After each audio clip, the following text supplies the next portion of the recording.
have got one of the radio voices of the Cleveland Indians, Jim Rosenhaus. Jim, welcome back to the garage. You know what? I think the last time it was, deep into the shutdown, and any opportunity to get out and do something fun, to get to the garage was a good thing. So that was good then, and certainly timely now. Well, we appreciate you coming back in the garage, even though now there's maybe some more fun things to do. We appreciate it anyways. So, Jim, you're out there in Arizona, right?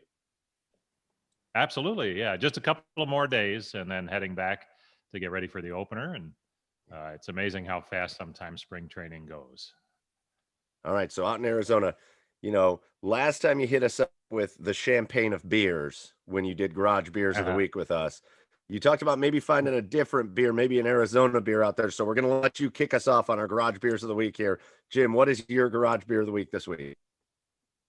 This one comes from the Four Peaks Brewing Company in Tempe, Arizona, a fine Scottish-style amber ale called Kilt Lifter.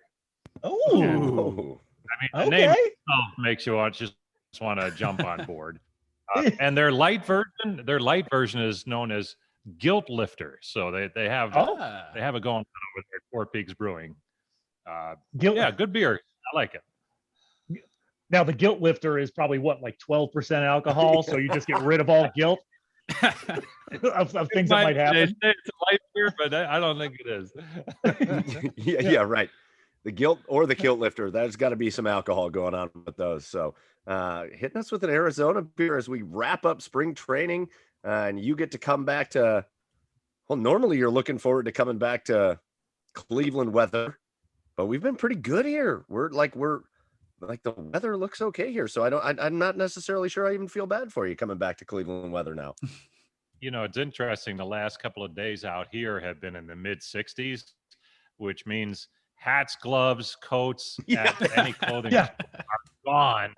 And I call home and my family's saying how nice it's been out there. And it's actually been warmer back home than it has been out here for the past couple of days. So I don't know what's going on. The world's upside down, but so it's, we're looking forward to getting home for some good weather. Who would have thought? All the native Clevelanders out there are in a tank top and shorts, while the native Arizonians are just in a hoodie and skull cap. And I'm jeans. sure by the time you guys get back for the home opener, it's going to snow. Yeah, right. Yeah. Stop it. Don't ever say that. Don't say that word. All right, so Jim brought an Arizona beer, Four Peaks, the Kilt Lifter. That's exciting. Joe, down in Nashville. Joe, what's your Garage Beer of the Week? I have from Yazoo Brewing Company in Nashville, the Hopry Hazy IPA. Like the Grand Ole Hopry? Potentially. Okay. I see what they did there. That might be what that means. It's good. It's actually pretty good. Like not super in your face with hops and stuff, and pretty light. Nice. Yeah, Yazoo's that like the big time Nashville, like old big brewery down there. Yeah, yeah, it's definitely one of the oldest ones they have. But it's pretty good. There you go. All right, Chad, east side of Cleveland. What's your Garage Beer of the Week this week? Yeah, I've got a repeater, guys, but I didn't get a chance to go to the store, but it's pretty pertinent for tonight's conversation. It's the beer guy. Yeah, I got Jolly Scholar Brewing Company, Les Flake, and them combined on a beer, and it's the cold beer here. It's just a fine American craft lager, very drinkable. I don't know, it's enjoyable, and I'm gonna have probably 3 to 7 of these tonight. Not the tax man. Yeah, that's right. The beer guy. Yeah, I love that guy. Do you love hearing, Jim? Do you love hearing when the beer guy's near the area of your broadcast? Because we can always hear him in the background. That's some of the best stadium ambient sound you can get. I'm still not sure if he works the home plate area because he knows where our crowd mics are, just to make sure we hear him a lot, and it's awesome. And I know we're opening up to about 10, 11,000 right at the start. Hopefully vending is a part of that. And if not right away, real soon after we start welcoming fans back. Cause that's part of the deal, right? You go to the game, you got to hear the beer guy. Yeah, that's right. You can't not have it. right? I mean, that's just one of those. That's just one of the like the classic ballpark ambiances. Even without the beer guy, just the venue. Oh, beer here! Like, you know what I mean? And given the COVID shutdown and everything, it's like that's just so looking forward to that. Listen, just spray my stuff down with some Lysol and pass me a beer. It's fine. It's fine. All right, so that leaves me. This Miller Lite sure has like a lemony taste to it, is it? Really stings the nostrils. Yeah. So that leaves me, and I'm going to go with a beer that I just got. Joe was just home here in Cleveland last weekend, and we took a trip out west, all the way out to Catawba Island. There is a brewery out there right near the Miller Ferry. I'll take you to Put-in-Bay. And the brewery out there is called Oas Brewing, and it's a fabulous place. It is good food, good beer, and it's on this gigantic plot of land. And so it's a good place for families, for friends, whatever. I take my 3-year-old there, and he just goes and runs around forever until he wears himself out. It's great. So we went to Oas Brewing, and I ordered this when I was there, and it was so good I had to bring some home with me. This is called the Chuckamole, and it is a mole stout. So it's kind of a Mexican theme. It's got some spice to it. It's a little peppery. You can taste that kind of chocolatey mole taste. If you like, mole is one of my favorite Mexican meals. And this just puts it right into a stout, and it's delicious. So Oas Brewing, Chuckamole. That's my garage beer of the week. You heard their garage beers of the week. Jump onto our social media and tell us your garage beers. Let us know if you have any suggestions anywhere we haven't tried yet that you've been dying to hear us try. We're always willing to do that. But to you, the listeners, cheers. To you guys, cheers. And let's dive in again with Indians radio broadcaster Jim Rosenhaus. Go find him on Twitter at Indians Radio. But obviously, social media side, get ready because opening day is coming, and you're going to hear his voice along with his partner in crime up there in the booth, Tom Hamilton, calling Indians baseball in just about a week. And we want to start with something maybe not super baseball related, but just a couple weeks ago, we had one of your fellow Indians broadcasters on, Andre Knott. And Andre, we were talking to him. We were having a good time. We told him that you were going to be coming on, and we want to play a clip for you. So, Joe, I don't know if you're sharing the audio yet. We want to play a clip for you. Oh, yeah. To see what you say.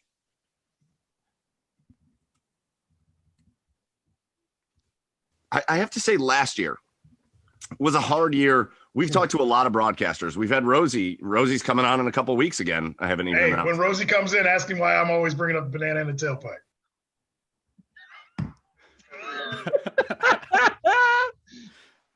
Banana tailpipe. Beverly Hills Cop. That scene where Eddie Murphy, they're outside the hotel and they put the banana up the tailpipe and the guy's trying to get away. I don't know why Andre and I talk about that all the time, but it's because of that, and then it fits anywhere else. So you can just imagine. Oh, it's good. It was. He may be one of the most funny people I've ever met, by the way. Your reaction was much more subdued because we also saved that part of the clip and play that for us, Joe. How did Andre think he was going to react? Oh, okay. All right. I'm gonna write that down. I can't wait for that. Banana tailpipe. And I guarantee he cries, laughs, and says, "Time out."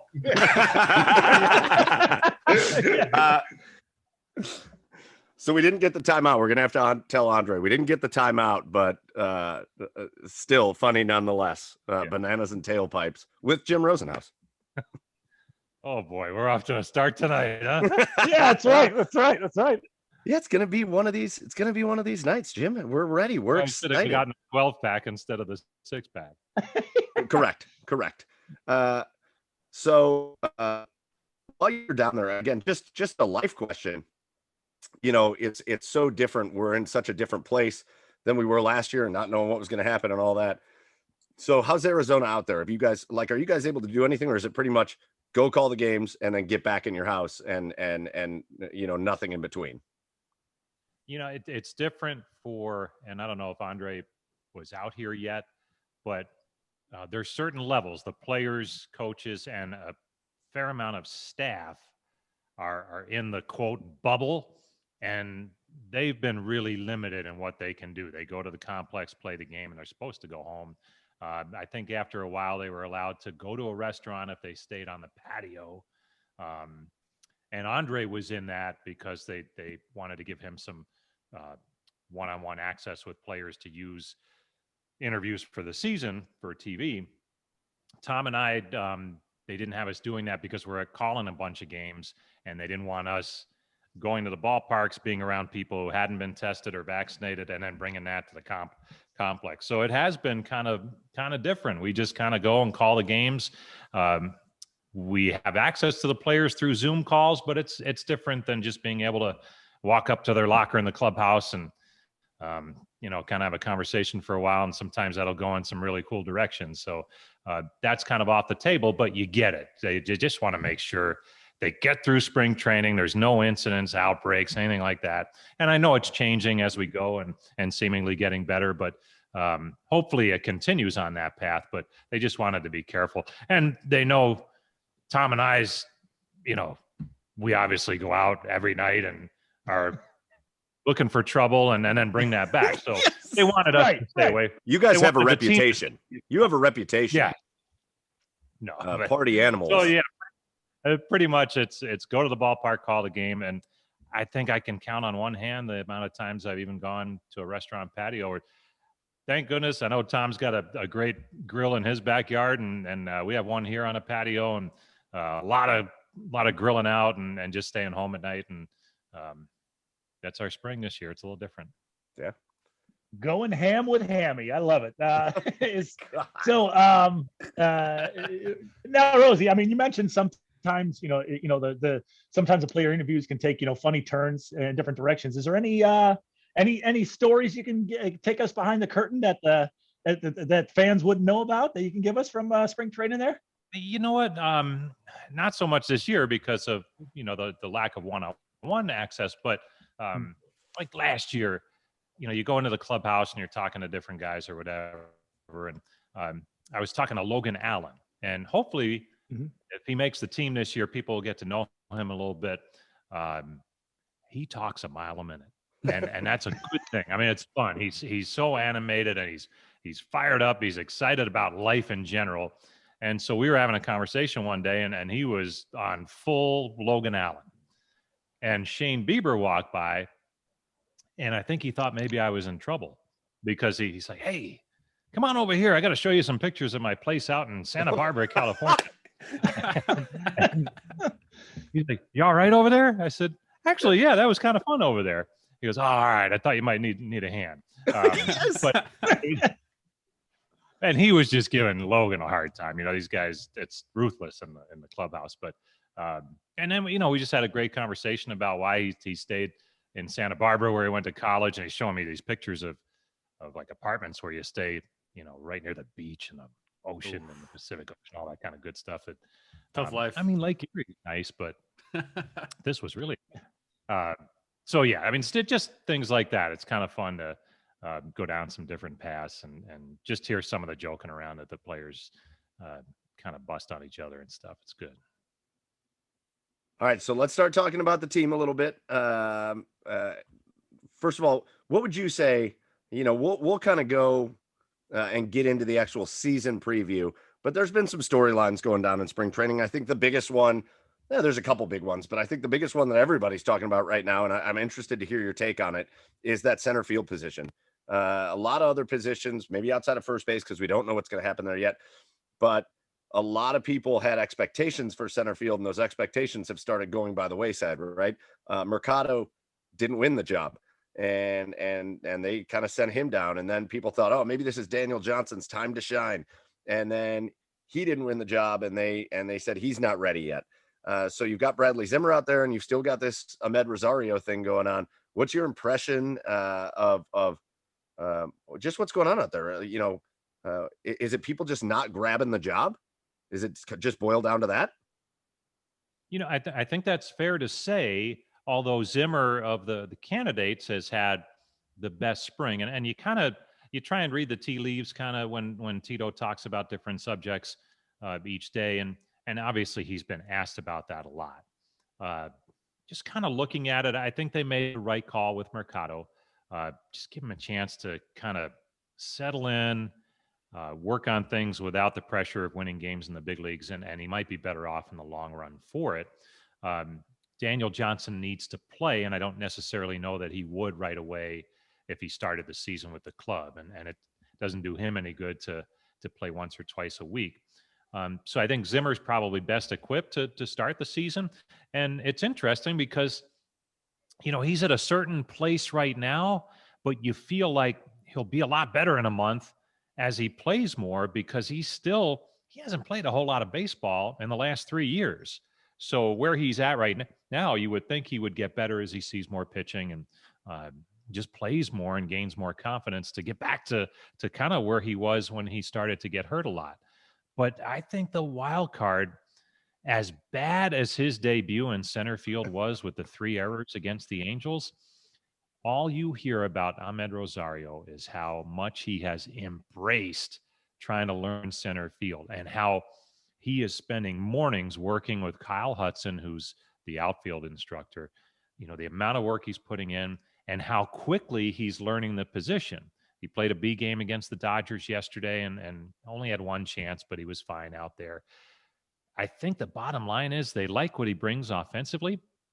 He's a really good athlete, and it just seems like it's usually easier for a player to go from the infield to learn the outfield than vice versa.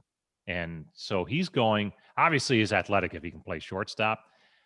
Don't be surprised if somewhere after the first couple of weeks of the season, we see him playing more and more. It wouldn't surprise me at all unless there's a total fall off and he just can't handle it.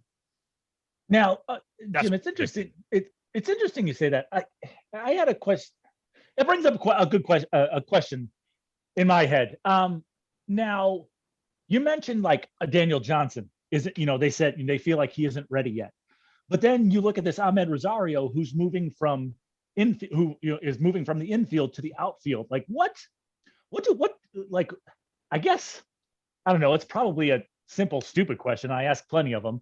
But like, what's the difference between like what do they see in Rosario as opposed to Johnson? Like how do you know like Daniel Johnson isn't ready yet as opposed to someone who's never played outfield moving from infield to outfield?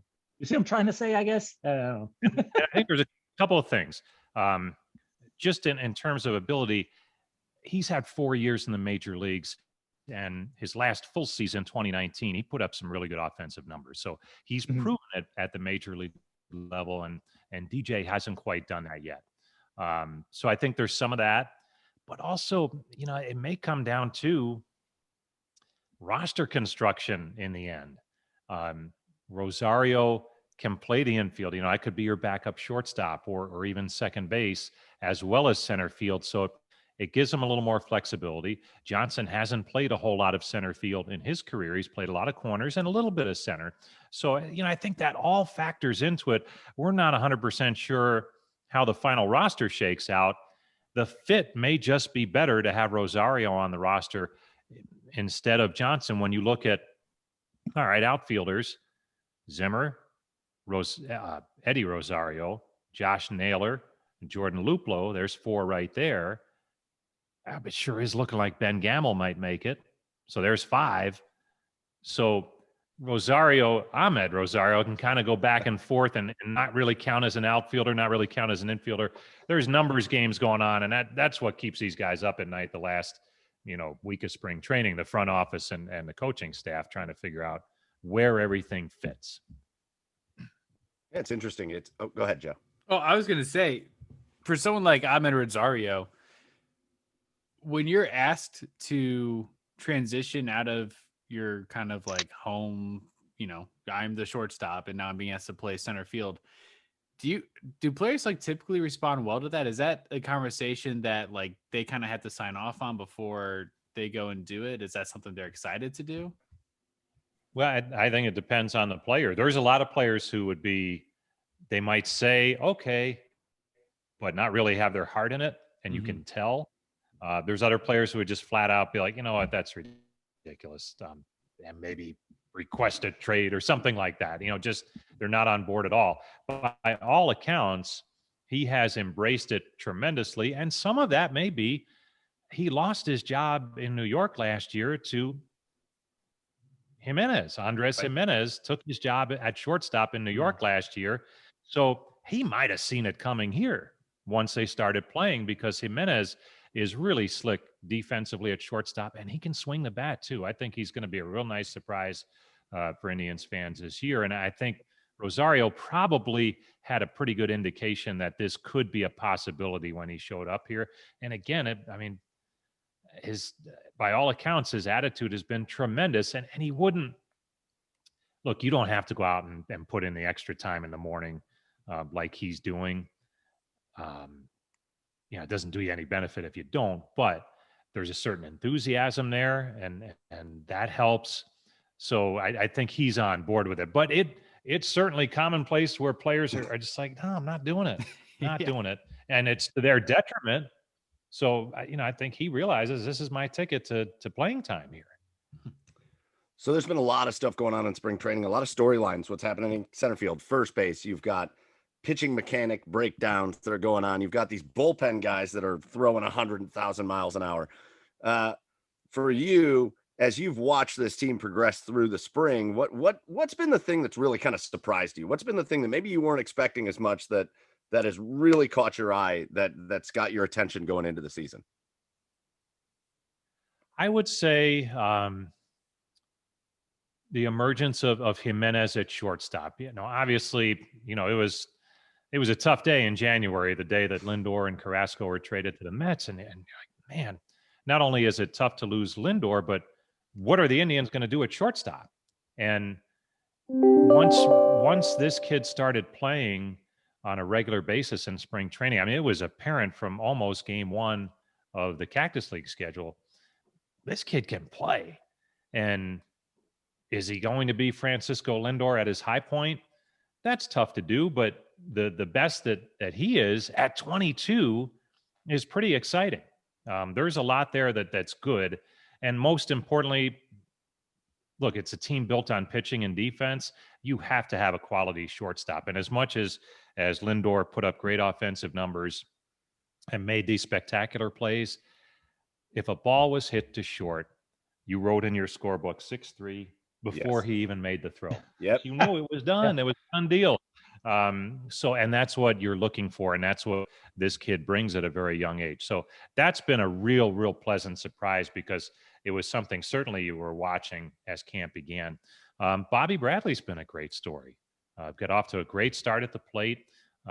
Came in great shape. Looks okay at first base. Is he a finished product there defensively? Probably not. But, you kind of feel like, boy, if they gave him the opportunity and let him run with it, it'd be interesting to see what he can do. Is it guaranteed that he'd have some of the numbers he has in the minor leagues? Of course not.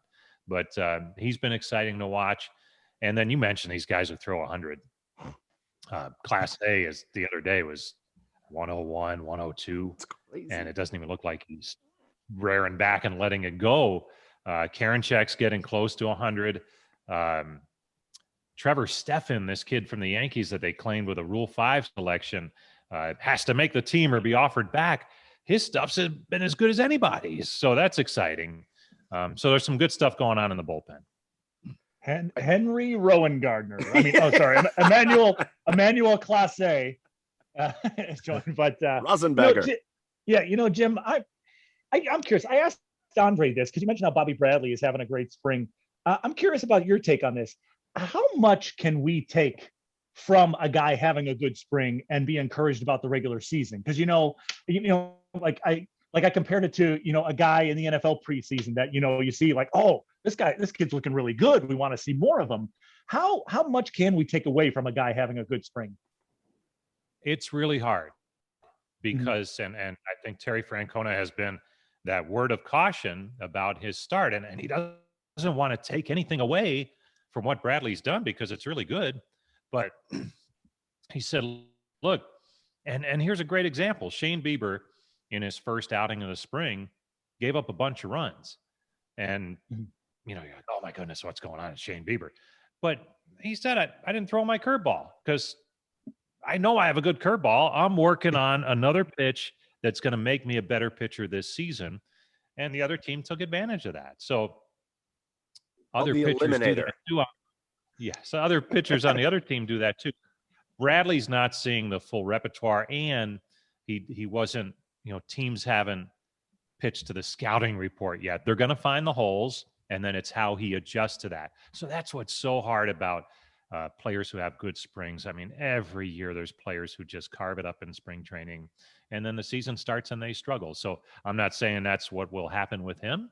He's really worked on using all fields and things like that. So we'll see. But I think that's why there's some caution there, and maybe why the position is still up for grabs here with a week to go. All right, Jim, let's kind of throw it around the horn. Just go around the team and just give us your impressions of what all these areas are going to look at, what they're going to look like, any surprises, any expectations that you have. And again, it's kind of what we asked Andre not to do.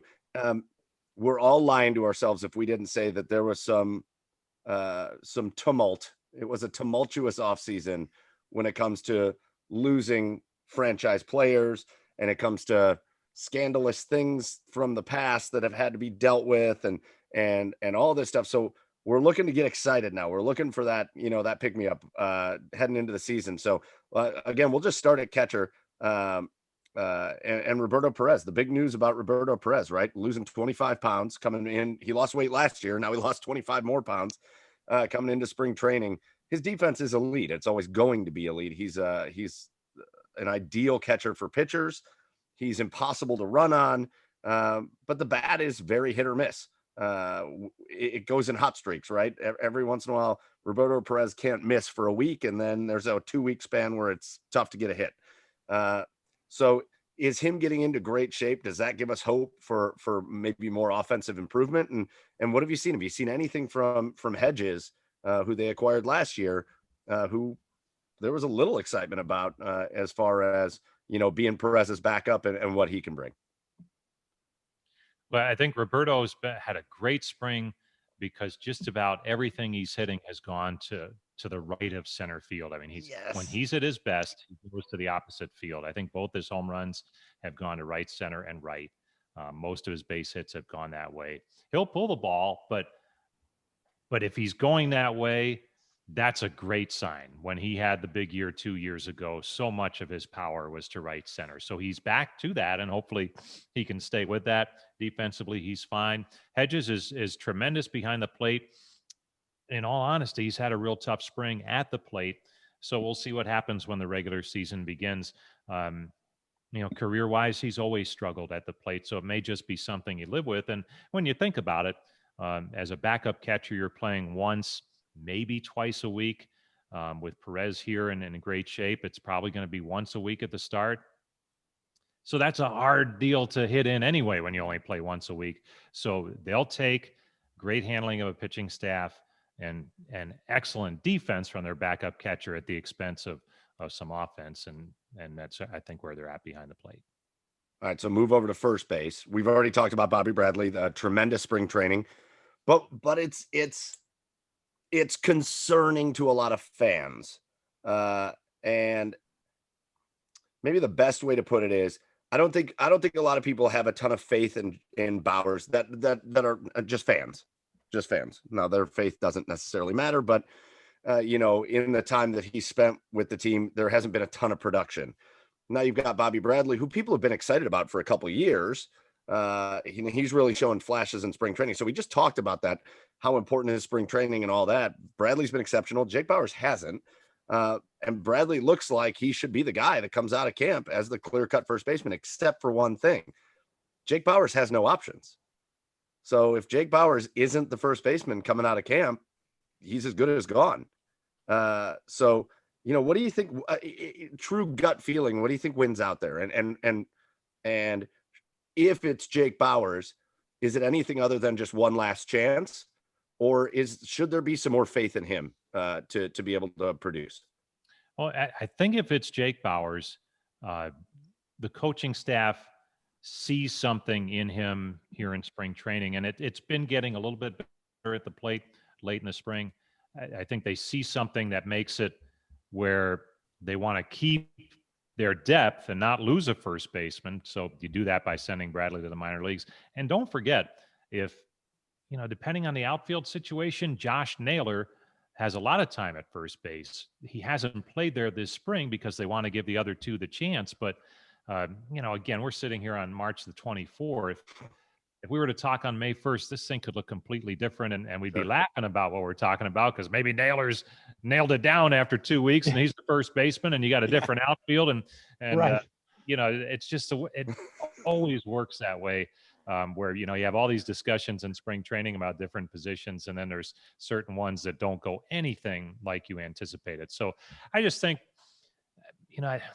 it's interesting that it hasn't been decided yet. And I think that may speak volumes about where they're headed with the decision. All right, Jim, let's go to second base. Pretty simple question here. Cesar Hernandez, how big was it to sign him back for this year? Enormous, maybe as big as any acquisition they made in the offseason by far, because he had a great year a year ago. His at-bats are just tremendous, and I don't think the Indians were expecting that when they signed him last year. But truly, if you look at last year, and I know it was a convoluted season, for the 2 months of the season, he may have been the steadiest and most consistent from start to finish of any of the Indians hitters. Now, absolutely, overall, Jose Ramirez had the better year because he was red hot down the stretch and unstoppable. But really, from start to finish, consistency-wise, Cesar Hernandez was tremendous last year offensively, and he won a Gold Glove defensively.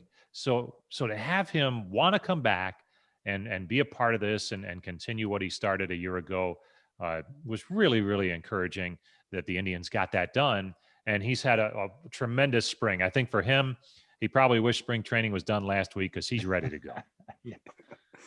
That's what we like to hear. That's awesome. All right, moving over to the hot corner. Obviously, Jose, MVP candidate last year. I still think he got robbed. The amount of clutch hits that he had and everything. I think Jose was the MVP.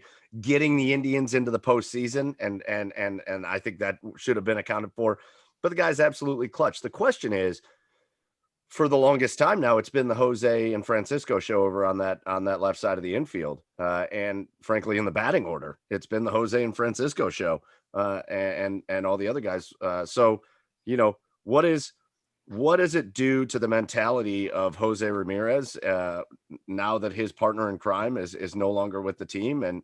And how does he take a leadership role, and how does he kind of take on that responsibility moving forward?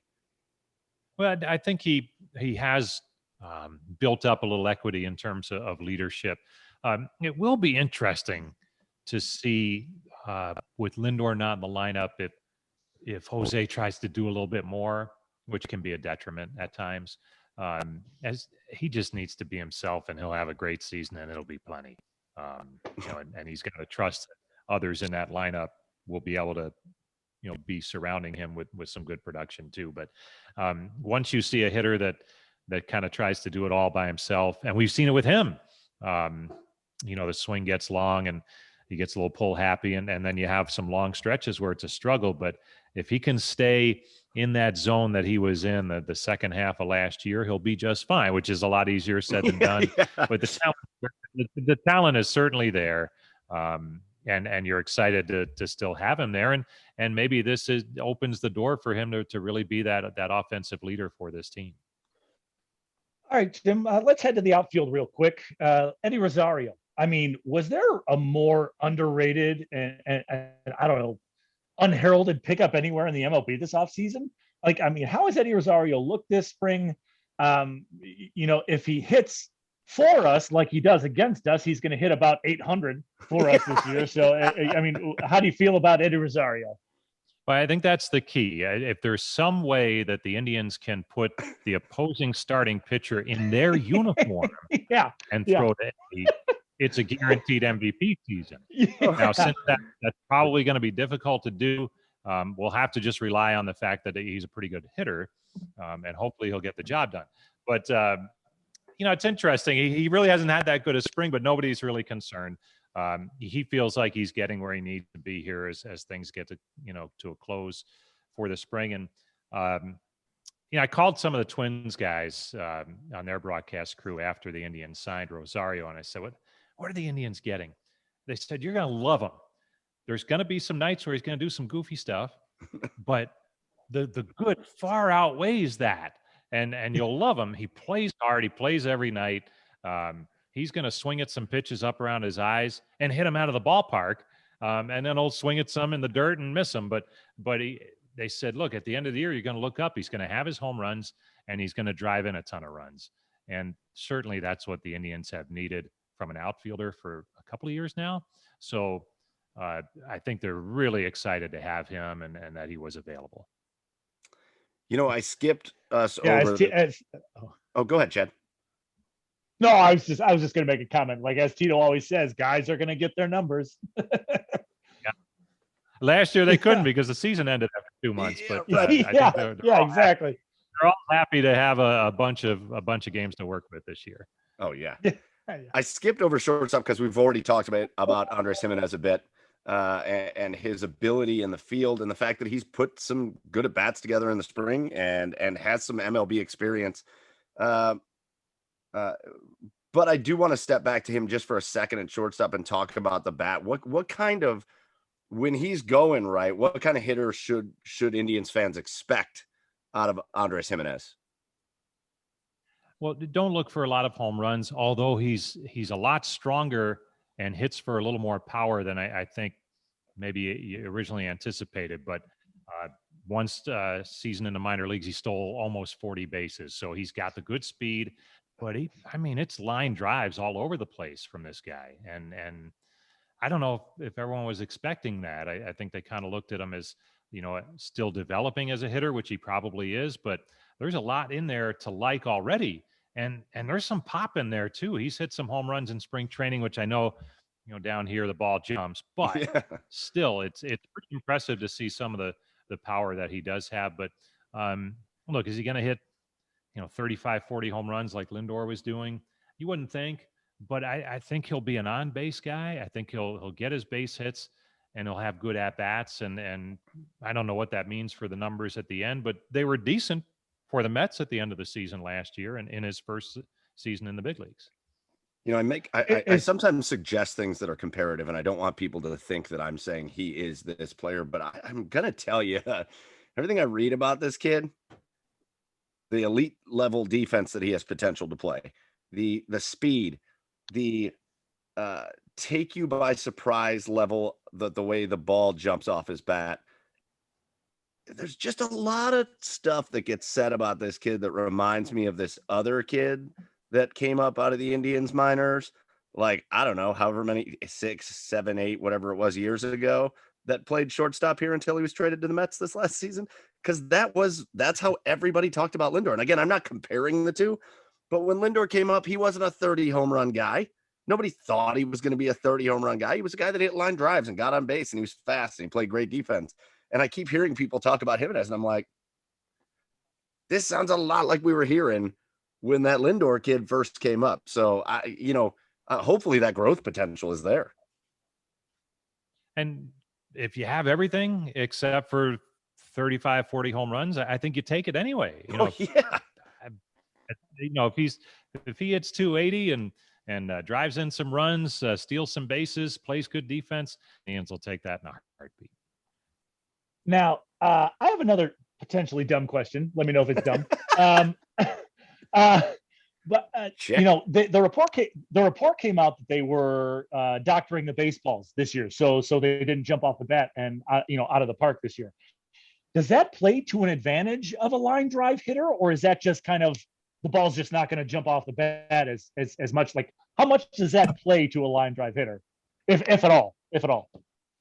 I think it absolutely plays into the advantage for the line drive hitters, because if you're a home run hitter who hit 25, 30 home runs a year ago, and 15 of those end up caught at the wall or the warning track because the ball isn't as lively, that's a problem for those hitters, because a lot of them are trying to hit home runs at the expense of batting average and a lot of strikeouts and on base and all that kind of stuff.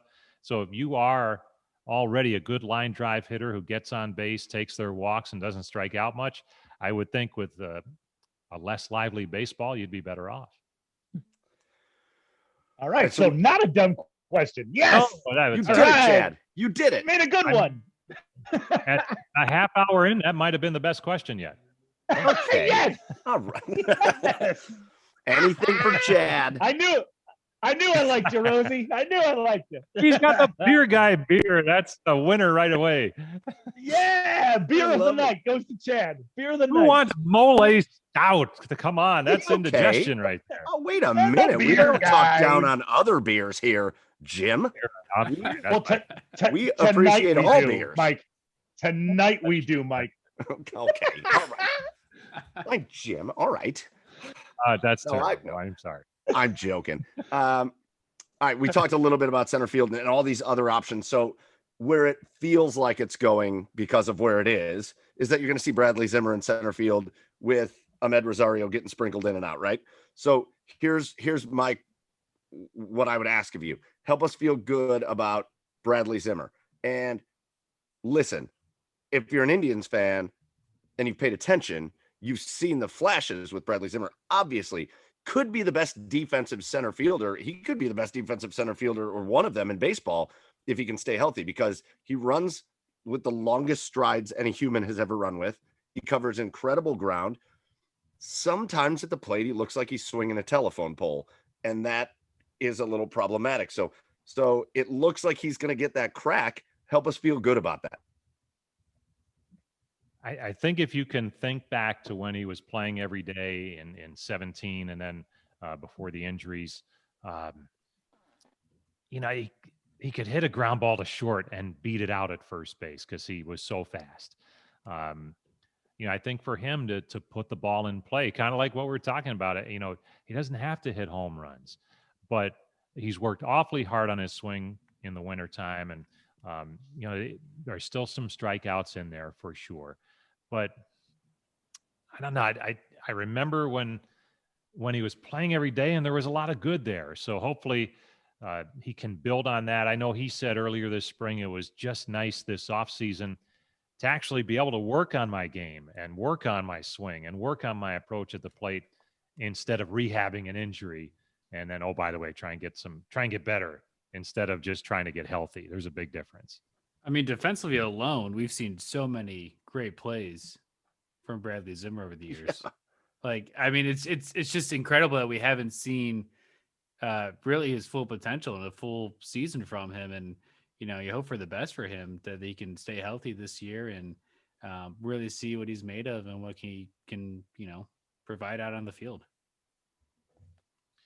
It would be exciting if he can stay healthy. And then the other key is, he was on the roster at the start of last season because he had that good summer camp, and then didn't get a real big opportunity. And because of the shortened season, I think players who didn't perform well right away didn't get that extended look, because all of a sudden you're halfway through the schedule, only 30 games in. So I think it'll be interesting to see if maybe he gets a better look this year. All right, so let's go over to right field. A guy that probably is maybe the guy I might be most excited to watch this year in Josh Naylor. When we had Andre on a couple weeks ago, he said he thinks Naylor will be like the heartbeat of the team. His passion and the way he plays the game is just going to make everybody around him better. Again, I've said, especially his hitting style, he's not a big power guy. But again, I said he's a guy who reminds me a little of Michael Brantley, a guy that's going to hit line drives and hopefully a ton of doubles and get on base a bunch, hopefully, if he's going right. Can he produce like that? What's Josh Naylor's ceiling? I think we still don't know, because here's another guy they have a young ball club all the way around, and he fits right in that.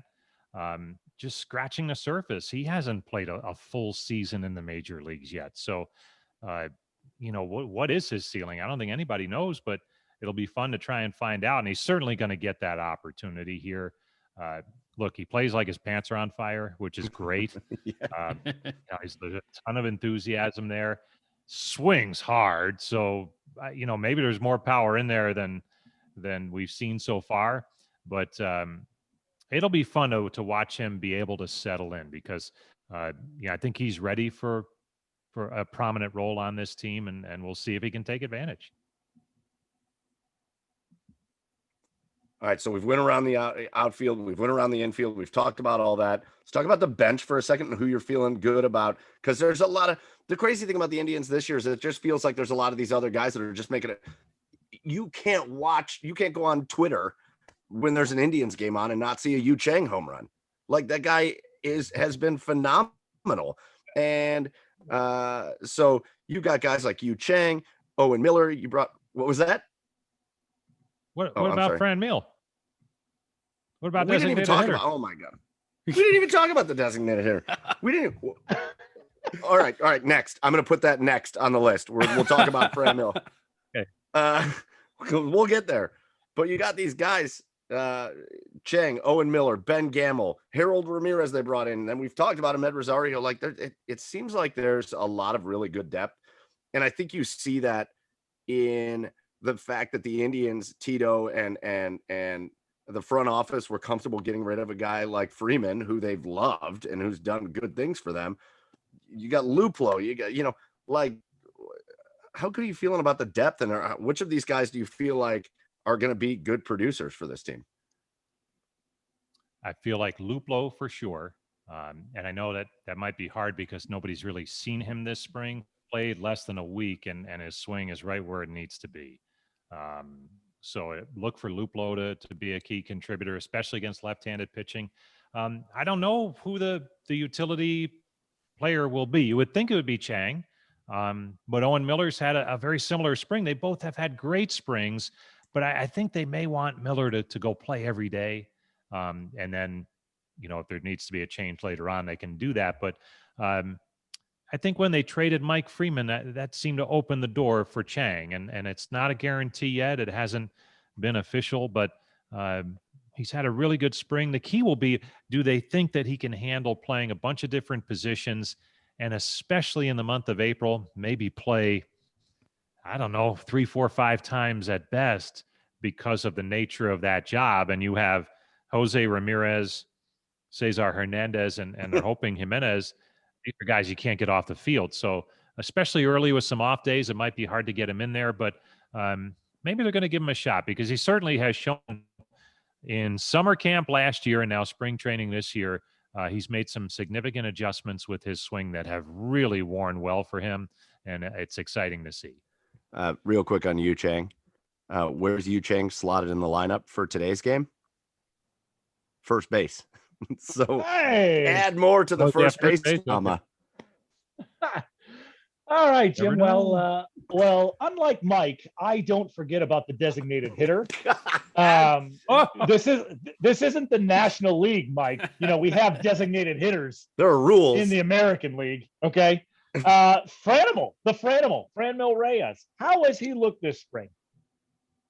It kind of got off to a rocky start there. There was the protocol violation, and so he was out for a couple of days. But it's the swing's coming around at the right time. And here's what I love about this guy. I mean, he keeps saying something special is coming this season for the team. He's really excited about what's in there and what they could do. And someone asked him about playing the outfield, and he said, I'll play the outfield, catcher, shortstop, wherever you want to play. And someone asked him about shortstop, and he said, you should see I have got great hands.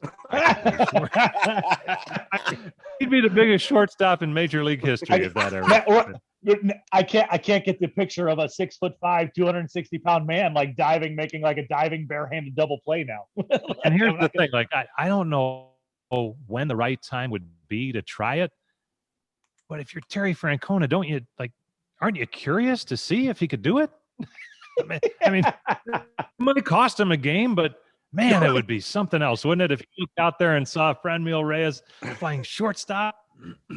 Oh, it's like when you send a position player to pitch in like a 12-0 game. Stick Franmil at short. See what you got. And surely there could be a movement afoot to do that somehow.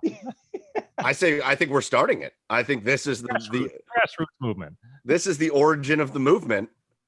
Fron Mill at short. So what? There are 1,000 T-shirt companies in this city. One of them's got to make one for the Fron Mill to short movement. Yeah. All right. So yeah, I mean, that was my fault for randomly skipping over the guy with the biggest pure power in the lineup. But we got there. So then we talk about what we always talk about with the strength of the team, and that is hopefully this lineup. And maybe before we get to the pitching, this lineup. Chad has compared the Indians lineups of the last couple years to Eli Manning for the New York Giants, where one game he would have 350 yards and 4 touchdowns, and then two games after that he'd throw for 150 yards and 3 picks. And the offense has been a little bit like that, a little inconsistent. They go through stretches where they score 0, 1, 2, and then they put up 12. Is there consistency to be had in this lineup? You know, it's going to be interesting because there's a lot of youth in the lineup, maybe more so than years past. And sometimes that can be a struggle to be consistent in the big leagues as a young player. So I think you'll need a consistent season from Jose Ramirez. I know there's been stretches where he's really labored, but then at the end of the year, he has those hot months, which even it out. And you look, he's had a great year. It'll be real interesting if you have young hitters at first base, a young hitter at shortstop, and maybe 2 young hitters in the outfield. You know, is that too many young hitters to have a consistent lineup? We'll see. I mean, maybe those young hitters, this is their breakout year, and that's certainly what the Indians are hoping for. But, you know, they've had an experienced lineup the last couple of years, and they've been inconsistent. So I'm not sure what the answer is to that. Well, hopefully an area of consistency is, I think, the area that we're probably the least worried about would be starting pitching. You obviously lose Cookie to the Mets, and that's obviously a hole that you have to fill in that rotation. But I feel like the Indians have just absolute incredible pitching depth, and they always find someone to bring up every year that's just like, who is this guy? So you have Bieber, who's, you know, Shane Bieber. He's going to do phenomenal this year, we hope. And you have Zach Plesac, who's coming back this year. Aaron Savale, who Andre was saying had a lot of mechanic changes throughout the offseason. He's looking really good right now. He got Tristan McKenzie's in.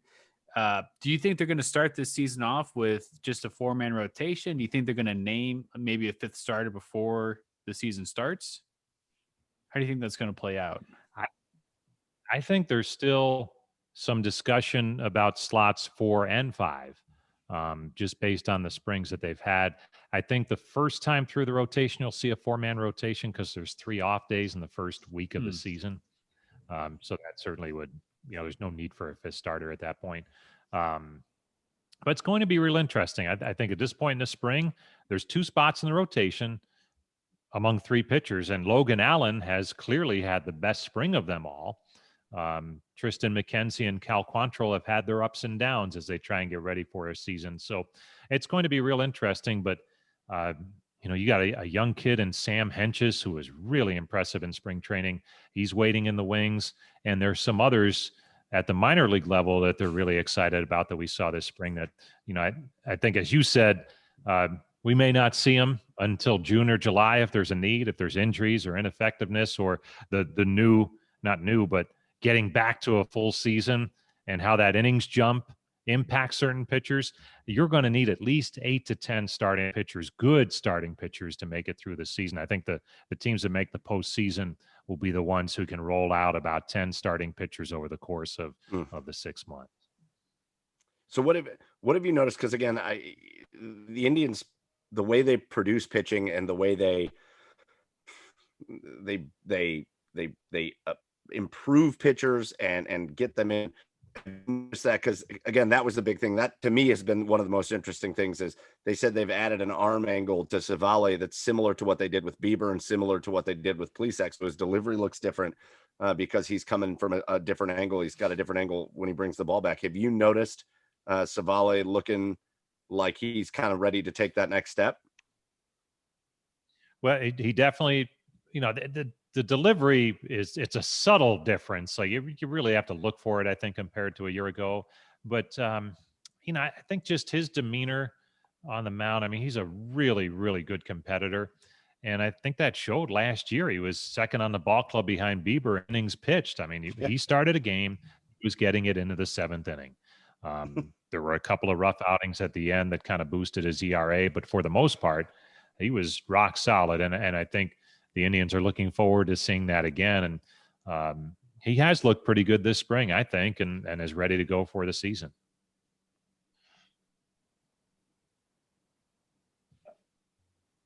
Oh, all right. I don't know if Chad lost his connection or something. I know he said he had something, but we're going to jump to the bullpen.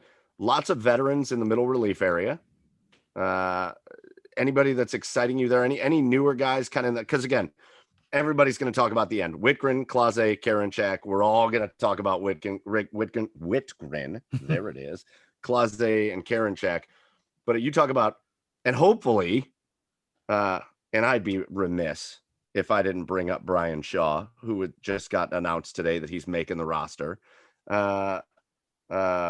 Any of those other guys that you're expecting big things out of, or that you're really excited about watching come out of the pen? I'm excited to see Brian Shaw. You believe that? Look, and I say that because I don't know why, but he is the lightning rod for fans. And yet all he did for 5 years was take the ball every time he was asked, and really did a great job. I mean, he was one of the best relievers in baseball for 5 years. And I don't know, maybe it was key spots or something, but I don't know. I would take him in a heartbeat, and the Indians have, because his stuff may be better now than it was the last time he was here. He's made significant adjustments, and maybe I just like the guy. We had a chance to talk to him this afternoon, and he has over 600 appearances in the major leagues, which is one of the higher numbers. And, he was asked, how long can you keep going? What brings you back? He goes, I'm only halfway there. I want to break the all-time record for appearances, which is over 1,200. Oh, my God. So, you kind of raise your eyebrows.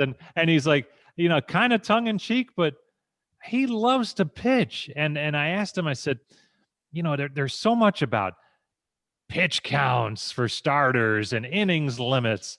And I said, you're the opposite of that. Yeah, you'd throw every day if you could, wouldn't you? He goes, that's what I believe, that helps keep me healthy. And he's never not been healthy. He had some rough years in Colorado, but it wasn't because he wasn't healthy. He's got a rubber arm. He's been blessed with that. And it would not surprise me if you saw him pitch 60 to 70 games this season in a significant role for the Cleveland Indians. The way I love it. I think that's why you love him, Jim, is because you've watched him pitch only 1,700 innings over this last 5 years that you were calling him. Like, you feel like I don't know, you feel like you live with him. He's just been on the field so much, and you feel like he's part of your family. He's like a comfortable pair of shoes. Right? Right. He's that old reliable jeans you go to in your closet when you're like, what am I gonna wear? And now he's back. I never thought we'd see it, but here he is. He's back, and he may be in a very similar role to what he was 3 years ago. Hey, he's with the right coach. If he's trying to break records, he's with the right coach, because Tito loves trotting him out there. And I can see it now. They're in the dugout. Tito's like, get Shaw ready. And all the other coaches are like, Shaw has pitched 90 straight games. You got to give him a rest. And Tito's just, no, get him up. Let's go. He's an everyday player. That's great. It's exciting to have him back. And like you said, I think Shaw had a tendency in what I always said was rare occurrence that he gave up hits or home runs. It always just tended to be in bigger spots, but it didn't happen as much as people think it did. So it's cool to have him back. So again, hopefully the pitching staff, again, that back end of the bullpen, if they can be accurate, if they can stay healthy, and if they can just pitch the way they pitch. We actually had Daniel Johnson on last year, and I'll never forget. We asked him, we said, you go through spring training, you go through practices, you face some live pitching from these pitchers. Which of the guys, anybody on the team, any starter, any reliever, which guy is just the best pitcher that you go up against? And I will never forget, he responded immediately, Nick Whitgren. immediately he was like, Nick Wickren is the toughest pitcher to hit off of. And I was like, I think Wickren had a little bit more of a coming out party last year than even from the year before. He was so good last year, and you really saw it. So, the big question is, who do you expect to see in that closer's role to start the year? I think early on, Wickren gets some opportunities for sure, and some of that is just based on matchups in the ninth inning or matchups in the seventh inning when the game's on the line. If they feel the better matchup is Karinchak at that point or Clase at that point, I think the three of them will handle the eighth and ninth innings, and it may not really matter who gets the end. Now, they may use Wickren in the ninth because I'm still a firm believer that there are certain pitchers who can handle the ninth inning, and it is different, and there are other pitchers who struggle getting the last three outs. Did Brad Hand always have the best stuff of any reliever in the bullpen? Probably not. I mean, he had obviously elite stuff, but he also, I mean, there could be a bonfire behind him on the mound and he wouldn't be bothered by it. You know, he just, he had a great demeanor, and I think that counts for something. And Nick Wickren has that very similar demeanor. All right. So before we ask how you feel like this season's going to go, and a little preview there, just take a quick trip around the Central because things look different in the AL Central. You've got last year's champions, the Twins. You've got Kenta Mieda as a stud for them. Nelson Cruz resigned. They added some decent players, Andrelton Simmons, J.A. Happ, but they lost some decent players, including Eddie Rosario. There's just this little feeling. They've been good now for a few years. And with Josh Donaldson and Nelson Cruz and Miguel Sano, they also just feel a little pieced together, don't they? Like, they got a lot of guys on kind of 1-year deals that is just a little pieced together. How do you feel like the Twins are still probably the team in the driver's seat in the Central? Well, I think until someone knocks them off, yes. Look, it's a good ball club, good organization, and their pipeline of young talent is continuing. So there's a lot to like there. I still, just having seen them this spring, I still think the White Sox are going to be the class of the division heading into the season based on what everyone's saying. Now, I'll have some thoughts on the Indians in a little bit, but the White Sox are really good. And maybe I'm one of the few who thinks that Tony La Russa is going to be good for that team because they sure took a lot of heat when they hired him. But, I mean, they got a guy who knows how to get to the World Series with different clubs. And now he's back, and I know it's been a while since he's managed, but he has a ton of talent. When the Indians have played them this spring, they've had their A lineups in there, and, I mean, there's no rest. And now their starting pitching is really good. They have a power bullpen. There's a lot to handle there. And at least maybe it's because I've seen them a couple of times this spring. I would have them slotted ahead of the Twins heading into the season. Okay, let's go over to the Royals here, Jim. They lost Alex Gordon, but they, signed an old familiar face on the Indians, Carlos Santana. You got Mike Minor, Wade Davis. They traded for Andrew Benintendi. The lineup is totally revamped. And they added guys who are really solid hitters in Jorge Soler, Whit Merrifield, Hunter Dozier, and Salvador Perez, who just signed to a massive extension. The pitching might be problematic, but, the Royals maybe look much improved. I think so, and they have a lot of young pitching on the way that maybe it's ready, maybe it needs some time, maybe they'll take some lumps in the major leagues, but I think the Royals will be better. Can they be up there with the Indians, White Sox, and Twins? I'm not sure yet.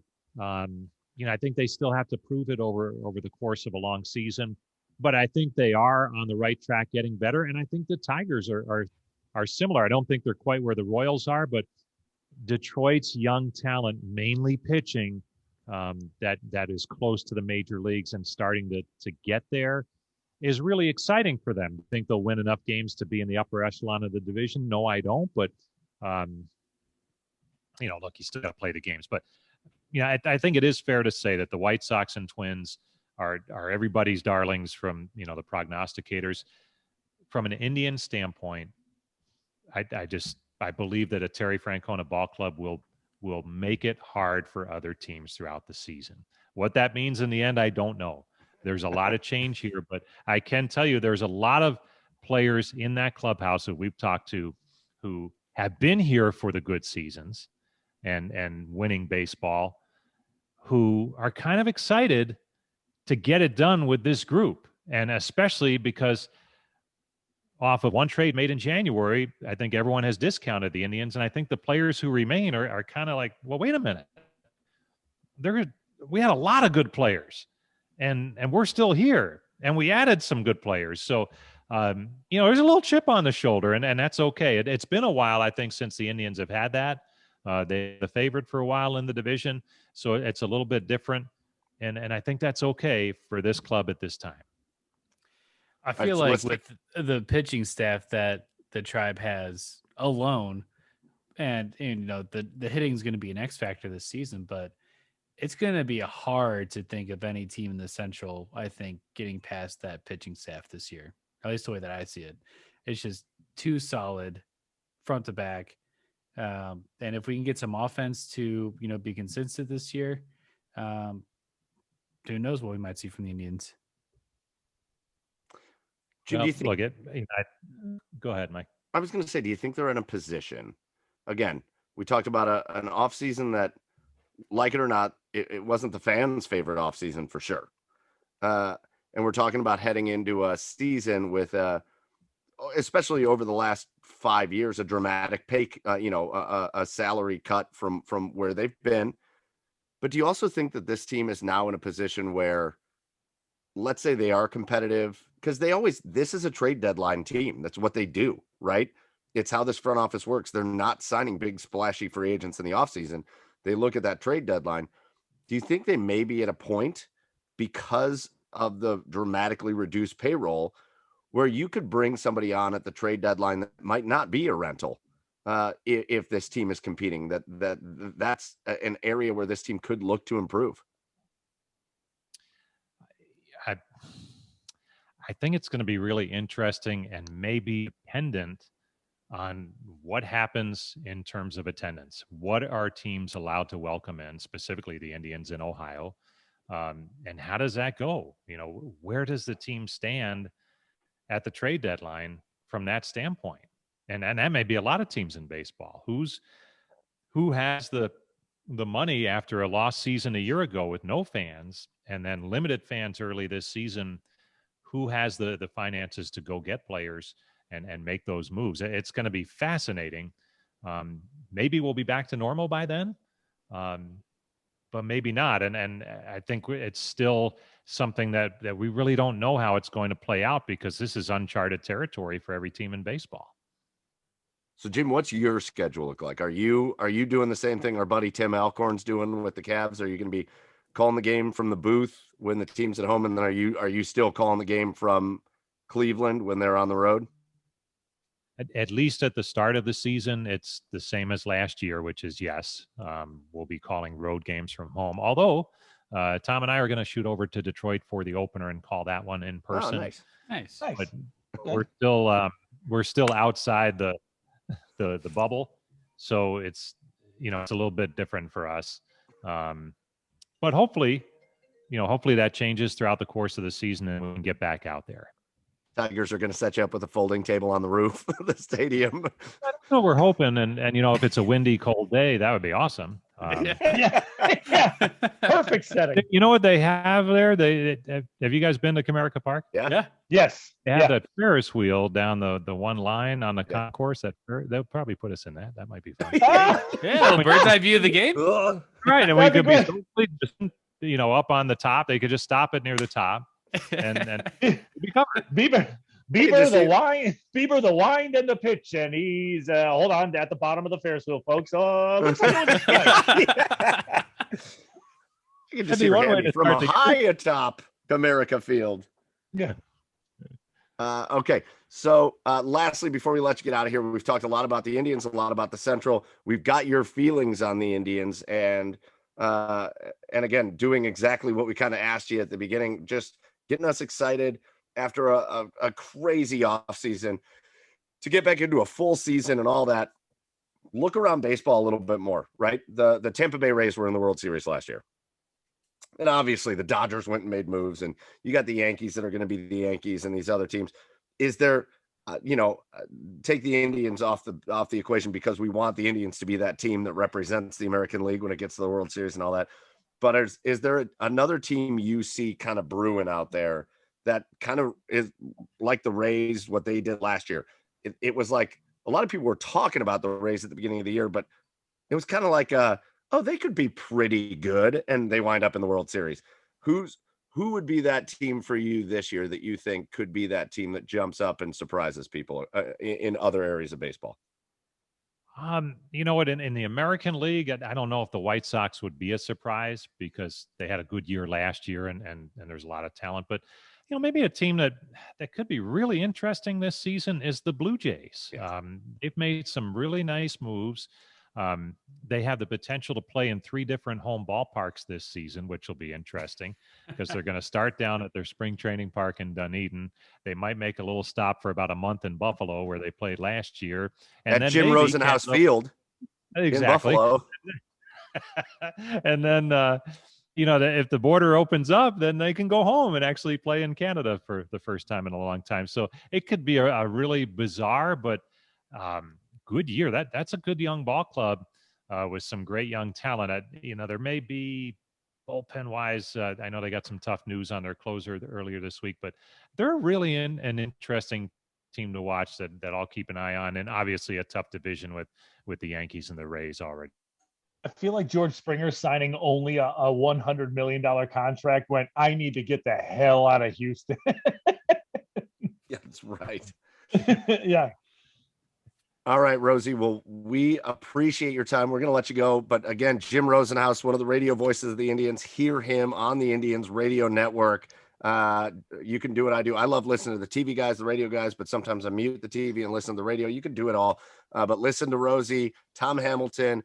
Those guys are about to be gracing your airwaves with regular season Indians baseball. Rosey, it's going to be so good to hear you back up here in Cleveland. We got blooms happening up on the buds are on the trees. Things are starting to get green. The weather's nice. And nothing is better than summer and tribe baseball and hearing you and Hammy over the radio airwaves. And so we're so excited to be able to do that again. But Jim, thank you so much for coming back on with us again. And we can't wait to hear you 100+ times over the season. Thank you for having me in the garage. It is always a pleasure, and look forward to doing it again soon.